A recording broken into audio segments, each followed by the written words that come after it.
Thinking of investing, working, or starting a business in the cannabis industry? We've got you covered right here on Plant Problems. Hosted by Tony Frischknecht, Plant Problems takes a different approach to cannabis than what you're seeing and hearing from the mainstream media. Come along with Tony and be in the know about how to invest, work, or start a cannabis business. Let's get the show started with your host, Tony Frischknecht.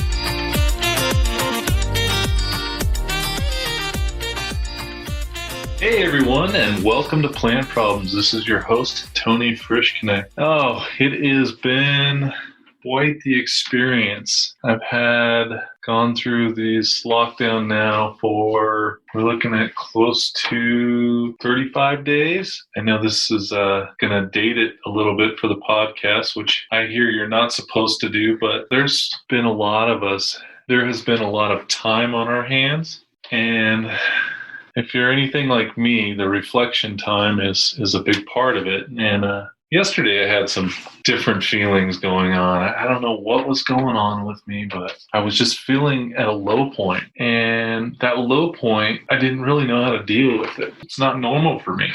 You know, when it comes down to it, I am gung-ho on everything I do. And I push hard for everything that I'm working on. Hey everyone, Tony Frischknecht here with Plant Problems. I want to thank you guys for listening in, your why I do this show.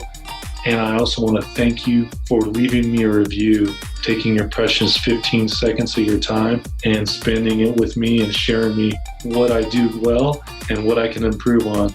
So please go to plantproblem.com and leave those questions, comments, or reviews. All right, back to the show. And yesterday was just one of those times, and I was just trying to understand what was going on with my mental state. And usually what I do when that happens, go work out, go on a bike ride, and everything's just been shut off for over a month. And that has it really hit me yesterday, and trying to keep my positivity moving forward. The good news is it's back again, and I'm here, and I want to let you guys know that I know you're hearing it everywhere else, but I'll also share with you today, for me, I'm always building something way bigger than what I give myself credit for sometimes. And so when I lost that yesterday, it really made me nervous. So I dealt with it the only way I could is, I went on a bike ride. I was like, okay, let's just tear out of this funk. Let's go break away and just put it down. Because I don't know about you guys out there, but I've been working twice as hard as I was before this. People just seem to be home more often. Well, that's the obvious, right? They are home more often. And so I'm getting more emails and more electronic stuff, online meetings, and these are happening weekly now, so it's really keeping me going. I assume there's a lot of you out there feeling the same thing, and I was really ramping up with that, but it seems like I've done really well all week, and then I get to the weekend and there's no break. It's not like I have a weekend and I'm going to go do something. So I think it finally caught up to me after about a month, because I have been keeping myself busy on the weekends with little projects around the house and building this here, cleaning this up here. Spring cleaning is, it's definitely looking better around my apartment, so I like that. But the mental state and really keeping yourself in the forward motion, right? So I went on my bike ride and gave me a chance to think. Went on about an hour. I recognized that I was dealing with some fear issues. And right now that is something that I feel everybody's dealing with. Now, it's normal to be dealing with this for sure. Absolutely. I've seen a lot of it, but also not adding to the fear. Whatever we take into our brains can really change the attitude or change your attitude, right? I don't know how many people are watching the news daily, but that is something that creates that anxiety and the fear. So I've chosen to block that out. I don't watch the news hardly at all anymore, especially since this pandemic has happened. And knowing that for myself has made me feel better. Knowing that the news is a tool to sell advertising, and in my what I see and what I know, that's where I understand the news is most important. yes, of course, there's some great stuff, but there's also some unbiased stuff that's online where you can find in medical journals. You can find this stuff in, there's things you can do, like, for instance, there's a lot of us that have become more self-aware during this time, and we're doing things to mentally take care of ourselves that a lot of us probably have never tried to do. And it's a little bit weird, but it's also a little bit exploratory, which is fun. And just blocking that part out, for me anyway, has been really good. Blocking the news and the fear and everything, it's really allowed me to open up my mind to these different platforms.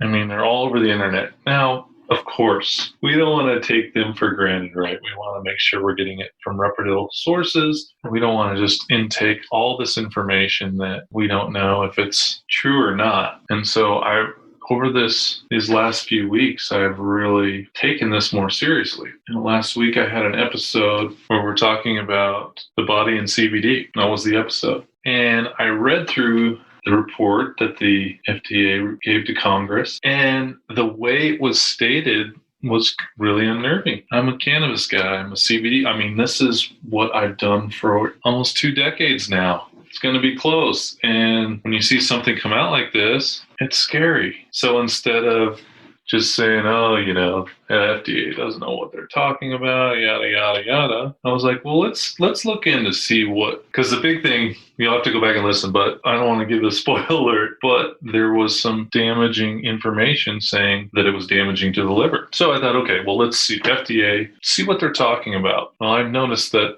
a lot of things, doing some of my research, that there are a lot of products out there that are damaging to the liver. And it's extremely difficult with the amount of time in our day to really get some of this information. We're trying to take care of the kids, make sure their school is actually happening, which I know you guys are having a major challenge with out there right now, and trying to keep them busy and make sure they're learning, or at least keep them out of your way so you can get a little bit of work done right now, because I know that's been extremely hard for a lot of families out there.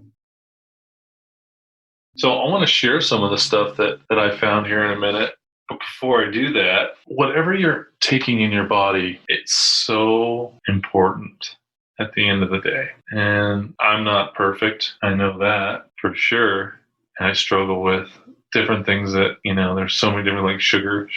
I'm not super into it, but over this last month, I've definitely had more intake of sugar, less exercise than normal. So hard to get rid of that. And I heard a host on another podcast say you should be wearing your masks in your home because that will keep you from eating, which I thought was pretty funny, because I think a lot of us are dealing with that right now too. It's kitchen's right there. It's really easy to walk in. But knowing where these products come from without doing the research it's extremely difficult. So you don't know what you're damaging. I've been fortunate enough to spend several years growing. We would take our baby little plant that we grew from a seed, and very first time I did it, I had a seed and I would wrap it in a paper towel till it sprouted, and I knew exactly where it came from, right? I could see, okay, this is where I'm at. Okay, now I have control over the entire life cycle over the next 6 months until I can harvest. Like any other farmer, you harvest and you eat it, or in my case, we would dry it. But I got to take it through each life cycle. And this gave me a great understanding of what our produce and agricultural farmers go through, and really understanding I guess I'll say the word from farm to table, right?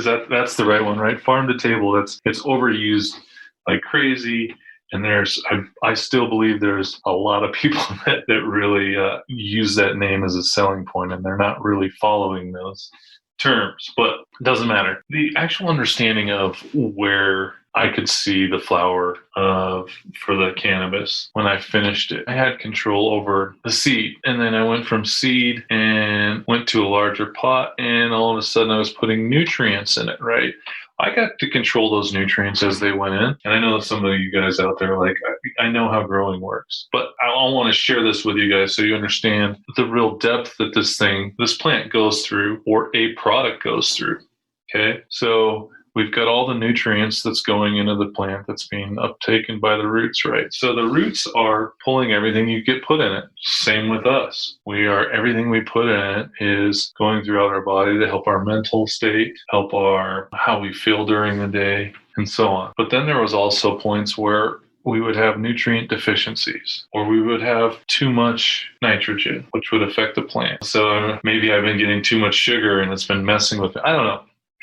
It's silly, but as the process went on, I had other steps. I would have to deal with bugs and insects. Well, how are we going to treat that? What are we going to do here? Okay, so, people treat it with pesticides, people treat it with herbicides, people treat it with living insects, actual and natural insecticide, which is bringing in their natural predators to actually eat the insects or kill them. These things are all happening, but the amazing part about being a farmer or grower is that I could control each step of that process. So I knew what was going into the product for my medical patients or my retail patients, knowing that everything I did was in the safety of the patient or customer. So that leads me to the information. So the FDA is supposed to watch out for us, right? They know that, okay, we got to make sure. This is what my understanding is, right? You hear back and forth as you're growing up, kind of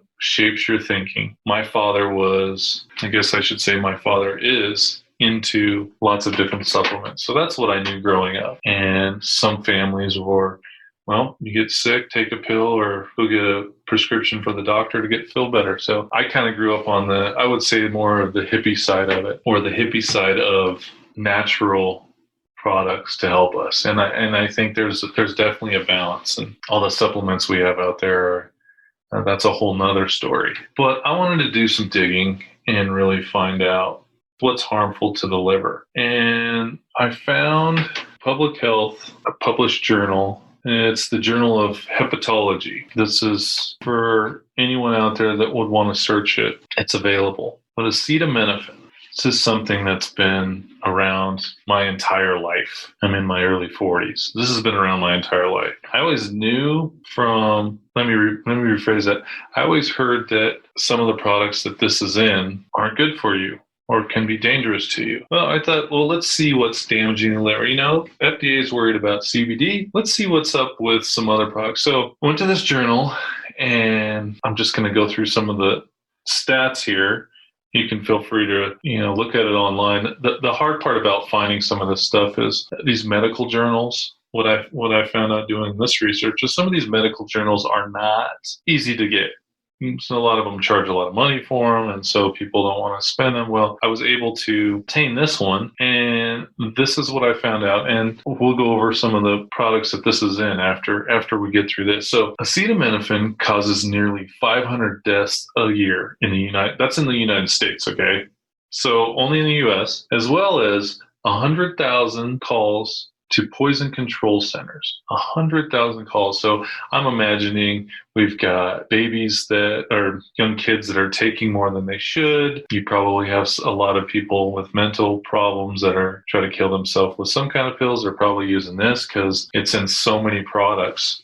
It's so common. 50,000 emergency room visits and 10,000 hospitalizations per year. I was blown away when I read that. I don't know about you guys, but given the current state of our environment and the COVID-19, it's feels like it's overwhelming to hear just a lot of the numbers that are bouncing around right now. So not only did I find that in the Journal of Hepatology, but I went to Acetaminophen Awareness Coalition. Okay, acetaminophen toxicities dwarf all other prescription drugs as a cause of acute liver failure in the US and Europe. Acetaminophen is found in over 600 different over-the-counter prescription medication. What? Are you serious? 600? So all kinds of forms: tablets, gel tabs, capsules, suppositories, liquids, powders, dissolving strips. So I imagine that there's a lot of you that are using products out there you don't even know that's in this, okay? Well, what are these products? I'm going to give you a couple examples of some of the major ones that I know I've used in the past. Alka-Seltzer Plus liquid gels, Dayquil, Dimetapp, Dristan, Midol, NyQuil, Robitussin, Sinutab, Sudafed, Theraflu. I mean, I think I probably use Theraflu when I get sick. I know I use that stuff. And one of the biggest, largest brands that's advertised out there, drugs, Tylenol. I'm just giving that a sec to sink in because it's got Vicks. We've got a ton of other products, but these are in a lot of products with opioids, so painkillers and pain relievers and fever medications. So that was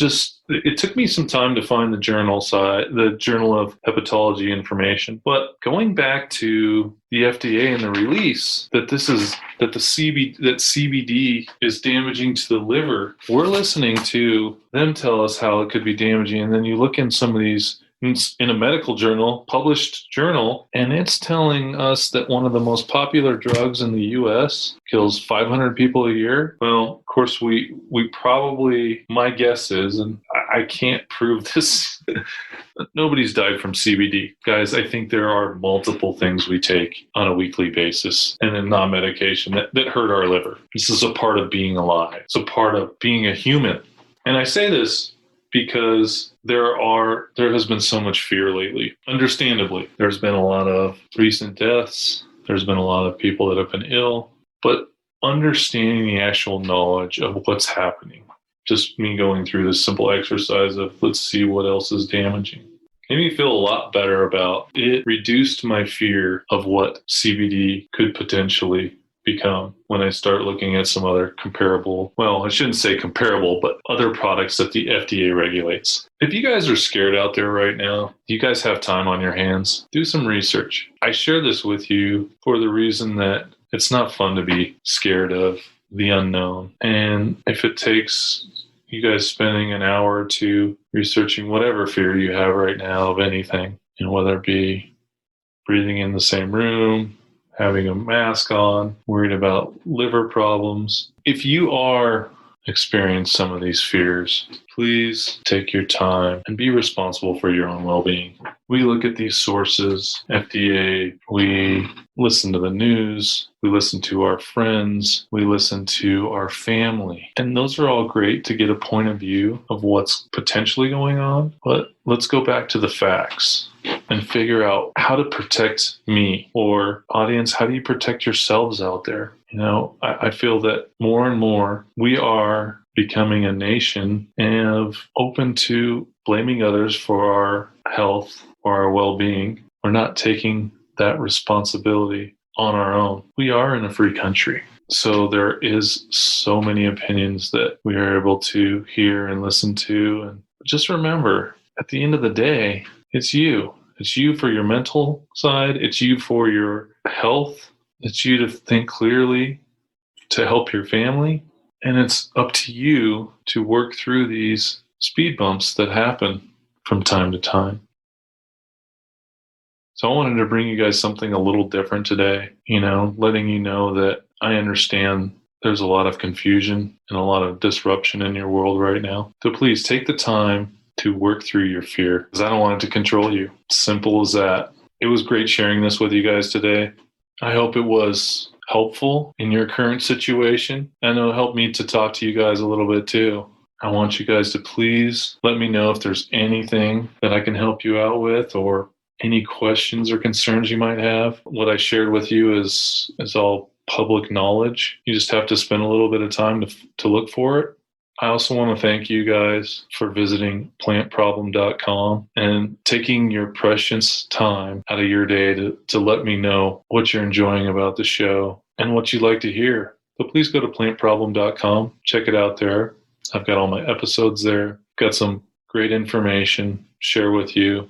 And you can also see my blog posts. So if you're hanging on right now, I have a feeling we're almost there. So I appreciate you guys listening in. It's been a great start to our relationship, and I hope to continue that with you, because I want to bring you so much that you can use in business as you move forward, as we work through this together. It's been great sharing this with you guys this morning, and I look forward to sharing our next episode with you next Wednesday. So please be aware they're coming out every Wednesday, and I will talk to you guys soon. Bye for now. You've just listened to another insightful episode of Plant Problems. If you like what you heard so far, don't forget to tell your friends and colleagues. For additional resources or to leave a review, head over to plantproblems.com. Join us again next week on Plant Problems with Tony Frischknecht. We look forward to having conversations with you as we go along this journey.